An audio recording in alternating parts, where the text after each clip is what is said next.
Break नंतर आपलं स्वागत. जाऊयात राज्यातल्या गावागावात, जाणून घेऊयात तिथल्या महत्त्वाच्या घडामोडी गाव तिथे माझामधून. सोलापुरात पंजाब नॅशनल बँकेला तब्बल 6,37 लाखांनी गंडा घातला गेलाय. बोगस कागदपत्र तयार करून कर्ज घेऊन वाहनांची खरेदी करण्यात आली आणि ही वाहनं परस्पर विकली गेली. कर्जाचे हप्ते थकल्यानंतर हा संपूर्ण प्रकार उघडकीस आला. या प्रकरणी एकूण 75 जणांवर गुन्हा दाखल करण्यात आलाय. फसवणूक झाल्याचं लक्षात येताच बँकेनं पोलिसात धाव घेतली. फसवणुकीच्या गुन्ह्याची व्याप्ती बघता याचा तपास सहाय्यक पोलीस आयुक्तांकडे आता सोपवण्यात आलाय. परभणी शहरात काल अश्वचाल स्पर्धा आयोजित करण्यात आली होती. या स्पर्धेला मराठवाड्यातून आलेल्या 24 अश्वपालांनी आपल्या घोड्यांसह सहभाग नोंदवला. या घोड्यांना बघण्यासाठी लोकांनी गर्दी केली होती. लातूर जिल्ह्यातल्या बर्दापूरच्या धन्नो या घोडीनं या स्पर्धेमध्ये पहिला पुरस्कार मिळवला. पहिलंच वर्ष असलं तरी या स्पर्धेला उत्तम प्रतिसाद मिळाला. उपेक्षित आणि शिक्षणापासून वंचित असलेल्या मुलांना आधार देण्याचं काम संगमनेरचे कळसकर दाम्पत्य करत आहे. निवृत्त शिक्षक सोमनाथ कळसकर आणि त्यांच्या पत्नी नलिनी यांच्या या कार्याची दखल घेऊन त्यांना जीवन गौरव पुरस्कारानं सन्मानित करण्यात आलं. साहित्य संमेलनाचे अध्यक्ष सदानंद मोरे यांच्या हस्ते हा सोहळा संपन्न झाला. कळसकर यांनी सेवानिवृत्तीनंतर समाजातील मागास कुटुंबातील मुलींचा शोध घेत त्यांच्या शिक्षणाचा भार उचलला. आगामी निवडणुकांच्या पार्श्वभूमीवर उत्तर महाराष्ट्र भाजप कोर कमिटीची बैठक शिर्डीमध्ये पार पडली. नांदगावचे माजी आमदार संजय पवार यांच्यासह अनेक शिवसैनिकांनी यावेळी भाजपमध्ये प्रवेश केलाय. जिल्हा परिषद आणि नगरपालिका निवडणुका स्वबळावर लढवाव्यात की युती करावी या संदर्भात चर्चा झाल्याचं यावेळी समजतंय.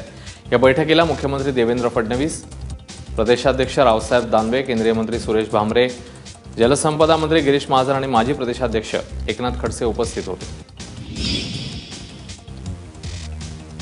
जालना जिल्ह्यातील जोमाळामध्ये शेतातील विहिरीत पडून एका शेतकऱ्यासह 2 बैलांचा मृत्यू झालाय. भागवत राऊत हा युवक आपल्या बैलगाडीतनं शेतात जात होता. त्यावेळी विहिरीच्या काठाजवळ बैलाचा पाय घसरून तोल गेल्यानं भागवत राऊत हा बैलगाडीसह विहिरीत पडला. या घटनेत भगवान राऊत आणि दोन्ही बैलांचा जागीच मृत्यू झालाय. याबद्दल माहिती मिळताच जेसीबी मशीनच्या सहाय्याने दोघांनाही बाहेर काढण्यात आलं.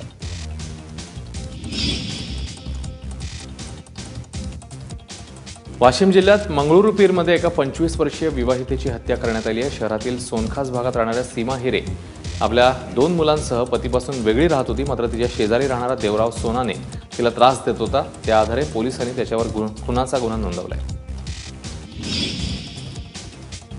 गडचिरोली जिल्ह्यातील रेपनपल्ली पोलिसांनी 8.5 लाखांची दारू जप्त केली आहे. पोलिसांना दारू तस्करी होत असल्याची माहिती मिळाली. यानुसार दारू विक्रेत्या आरोपींकडनं 4 चाकी वाहनासह 8.5 लाखांची देशी आणि विदेशी दारू जप्त करण्यात आली आहे.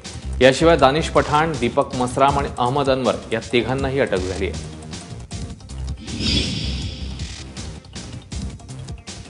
धुळे जिल्ह्यातील नरडाणा परिसरात हातभट्ट्यांवर छाप्यांचं सत्र सुरू आहे. गेल्या आठवड्याभरात 65,000च्या मुद्देमालासह 11 आरोपींवर कारवाई करण्यात आली आहे. पाष्टे गावात 4 ठिकाणच्या हातभट्ट्या उद्ध्वस्त करण्यात आलेल्या आहेत. धुळे जिल्ह्यातील इतर ठिकाणच्या हातभट्ट्यांवर कारवाई करावी अशी मागणी नागरिकांमधून केली जाते.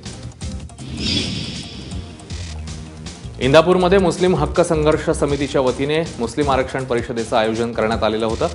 या परिषदेमध्ये राष्ट्रवादी काँग्रेसचे नवाब मलिक यांनी उपस्थिती लावली होती. मागास राहिल्यामुळे मुस्लिमांना आरक्षणाची गरज असल्याचं नवाब मलिक यांनी यावेळी सांगितलं. त्यामुळे मुस्लिम समाजाला 5% आरक्षण द्या अशी मागणीही त्यांनी यावेळी केली. नांदेडमध्ये दशनाम गोसावी समाजाचा मोर्चा विविध मागण्यांसाठी जिल्हाधिकारी कार्यालयावर धडकला. नगरमध्ये 13 वर्षीय मुलीवर बलात्कार करणाऱ्या नराधमाला फाशी द्या, गोसावी समाजाला अल्पसंख्याकाचा दर्जा द्या, त्याचबरोबर अॅट्रॉसिटी कायद्याअंतर्गत संरक्षण मिळावं यांसारख्या विविध मागण्यांकरता हा मोर्चा काढण्यात आला. याशिवाय मागण्या पूर्ण न झाल्यास रस्त्यावर उतरण्याचा इशारा देखील यावेळी देण्यात आलाय.